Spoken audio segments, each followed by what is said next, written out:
Thinking, Fast and Slow by Daniel Kahneman explores the two systems of thinking that drive human decision-making. System 1 is fast, intuitive, and automatic, while System 2 is slow, deliberate, and analytical. Kahneman dives deep into how these systems interact, revealing the cognitive biases that lead to errors in judgment. Through examples and research, he explains how our minds often rely on shortcuts, which can result in both beneficial and flawed decisions. The book provides valuable insights into improving decision-making by understanding and managing these mental processes. Chapter 1: The Characters of the Story. In this chapter, Daniel Kahneman introduces two systems of thinking, System 1 and System 2. System 1 is fast, intuitive, and automatic. It operates effortlessly and quickly without much conscious thought. For example, recognizing someone's face is an automatic process handled by System 1. On the other hand, System 2 is slow, deliberate, and logical. It takes more effort and is activated when we're doing more complex tasks, like solving a maths problem. Kahneman emphasizes how these systems shape our thinking, where System 1 often relies on shortcuts or biases, while System 2 engages in critical thinking but can be lazy. Chapter 2: Attention and Effort. This chapter dives into how System 2 requires mental effort and attention. Kahneman explains that mental tasks, such as focusing on a difficult problem, consume more energy. This is why people often try to avoid engaging System 2 and rely on System 1. For example, reading a complex legal document is more taxing on the brain than looking at a picture. Kahneman shows how our minds have limited cognitive resources, so when these are used up, our ability to think logically declines. This is why we make more mistakes when we're mentally fatigued. Chapter 3: The Lazy Controller. In this chapter, Kahneman explains how System 2 often takes a back seat, letting System 1 handle most decisions unless the situation demands otherwise. System 2 is described as a lazy controller that only steps in when absolutely necessary. However, because System 2 is lazy, people often make quick decisions based on intuition, System 1, rather than engaging in deeper, analytical thinking. For example, if you're asked to estimate a simple sum, you might quickly guess a number instead of carefully adding the digits. Chapter 4: The Associative Machine. Kahneman explains how System 1 works through associations. Our mind is an associative machine that connects new information to what we already know. System 1 uses patterns and previous experiences to quickly form judgments. For example, seeing someone wearing a doctor's coat may immediately make you assume they're a doctor. These connections can be helpful, but they also lead to biases, as we sometimes form conclusions based on incomplete information. Chapter 5: Cognitive Ease. This chapter explains the concept of cognitive ease. When something is familiar or easy to process, it creates a feeling of comfort, known as cognitive ease. On the other hand, when something is unfamiliar or difficult to understand, it creates cognitive strain. Cognitive ease makes us more likely to accept information without questioning it, while cognitive strain makes us more likely to engage in critical thinking.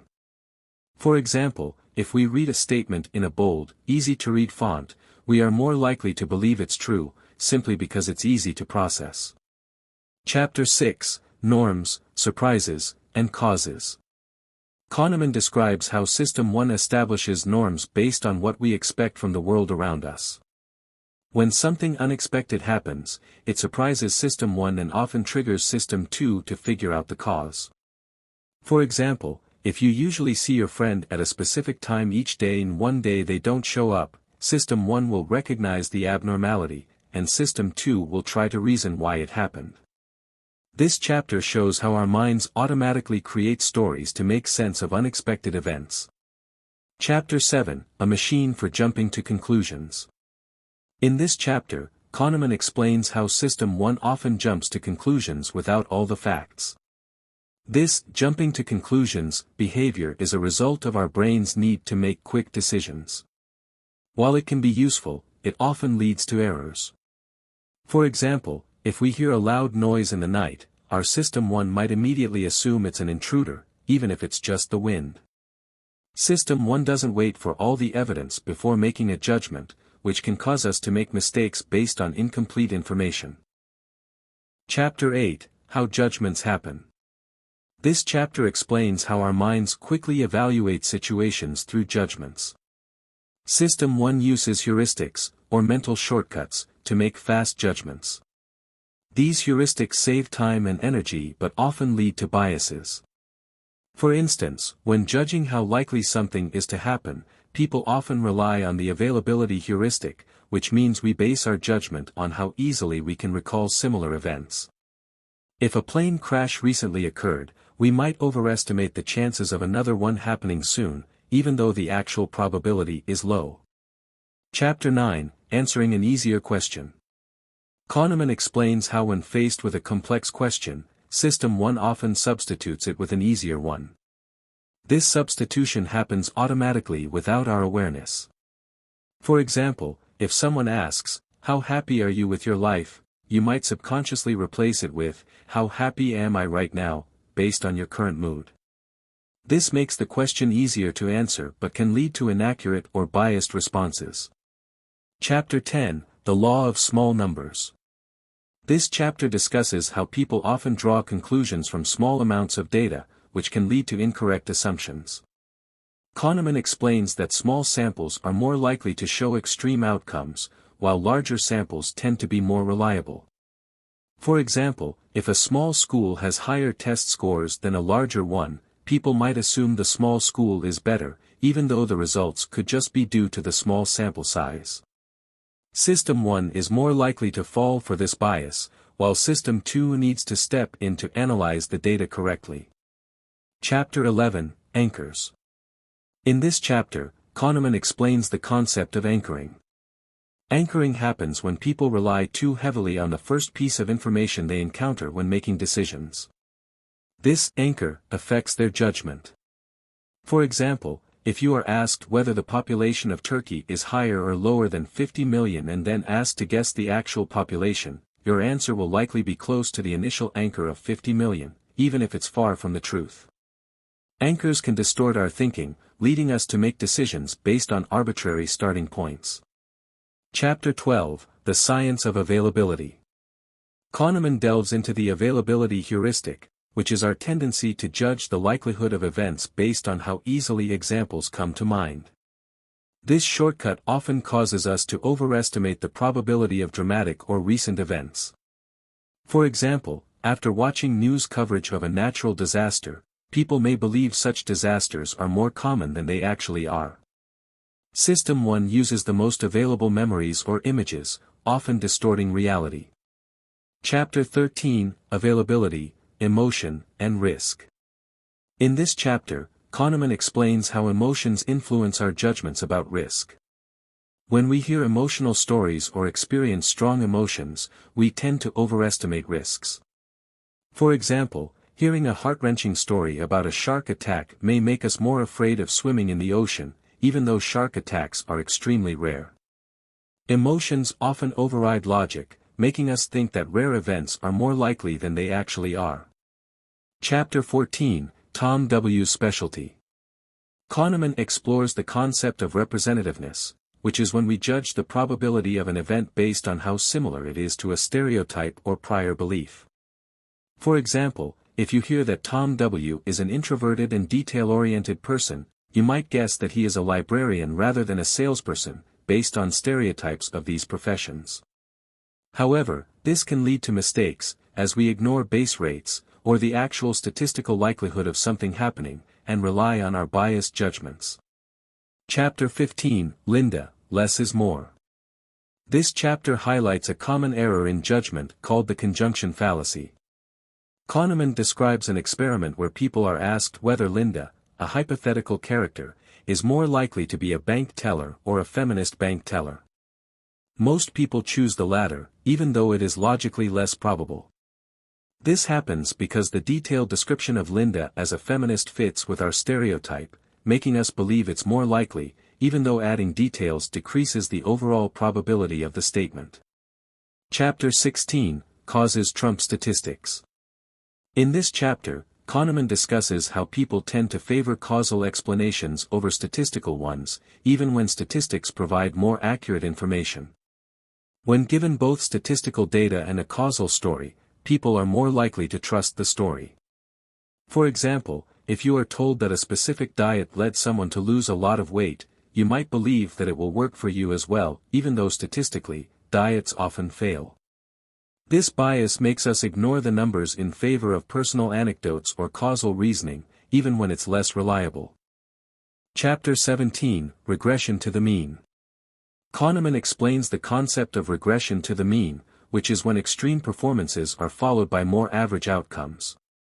For example, if an athlete has an exceptional game, their next performance is likely to be closer to their average ability. However, people often misinterpret this as a trend or pattern, assuming that improvement or decline will continue indefinitely. Kahneman explains that System 1 struggles with understanding randomness, which leads us to wrongly expect patterns in fluctuating data.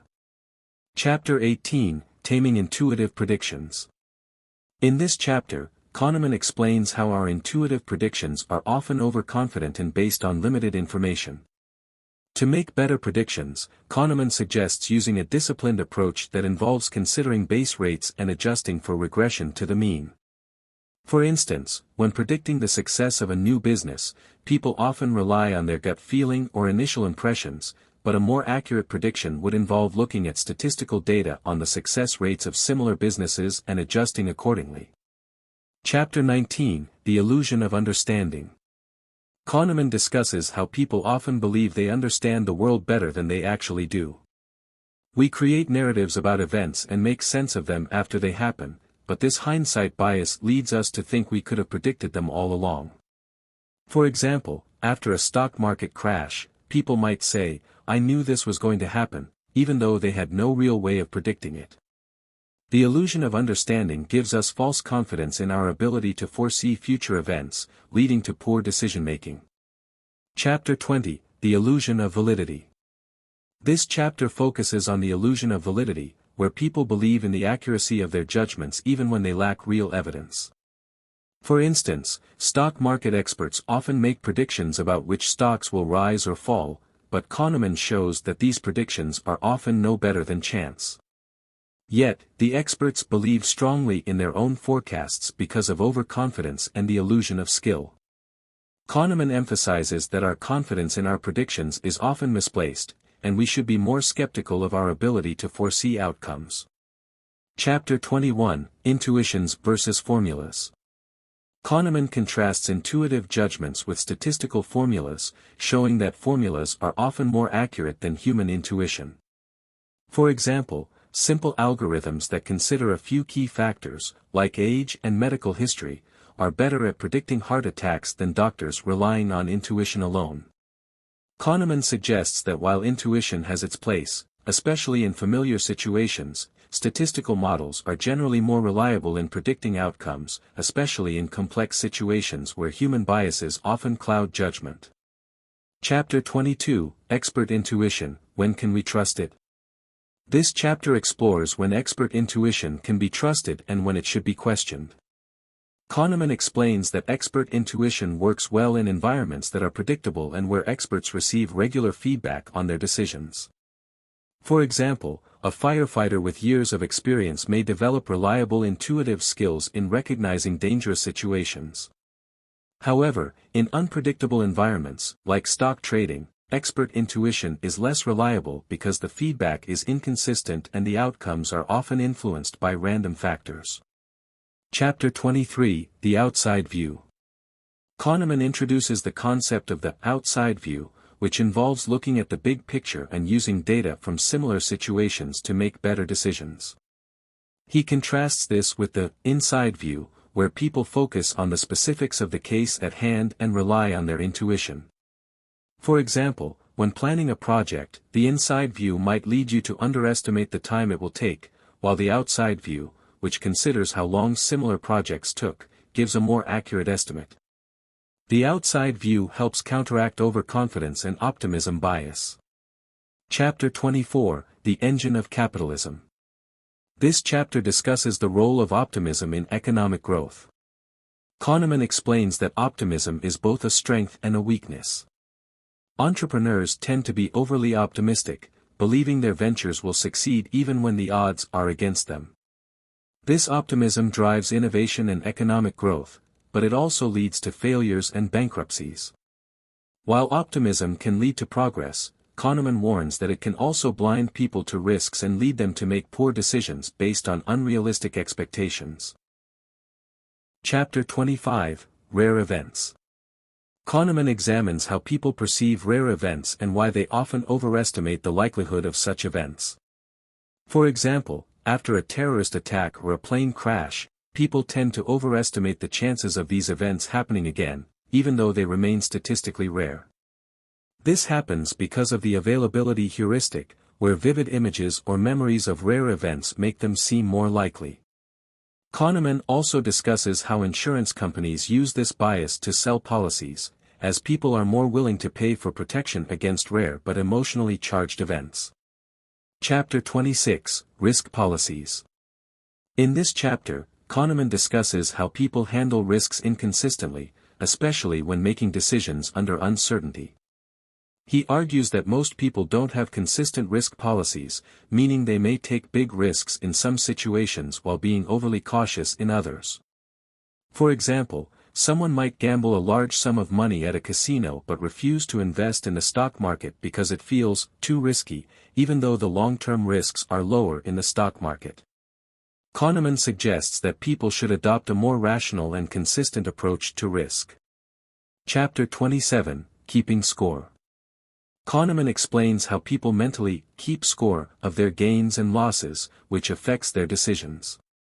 People tend to focus on their current situation, or their reference point, and are more concerned with avoiding losses than making gains, a concept known as loss aversion.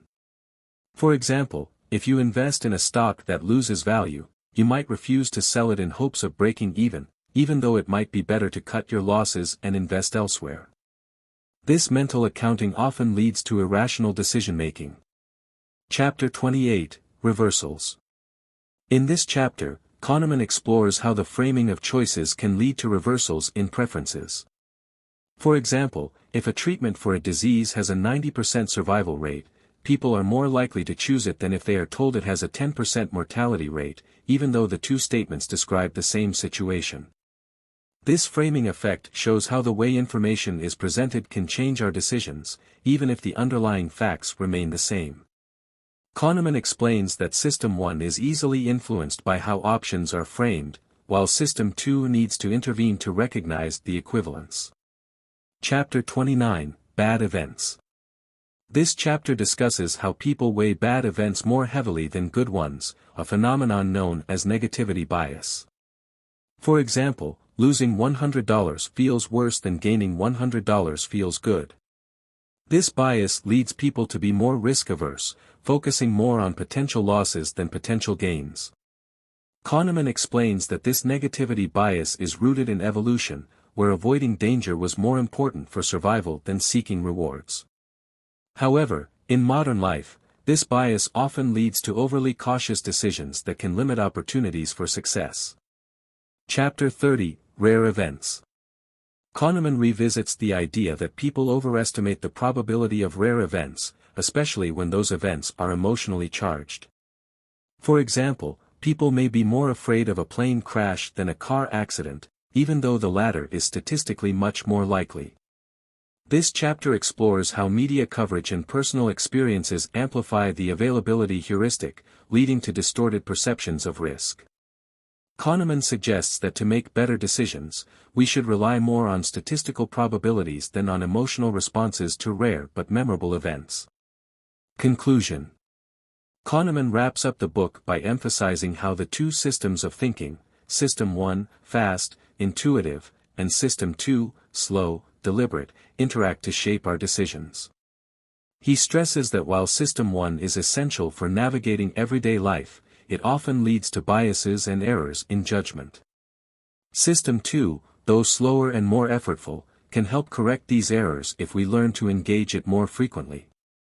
However, Kahneman acknowledges that System 2 is often lazy and that our over-reliance on System 1 can lead to poor decision-making. The key takeaway is that while we can't entirely avoid biases, being aware of them can help us make better, more rational decisions in the long run.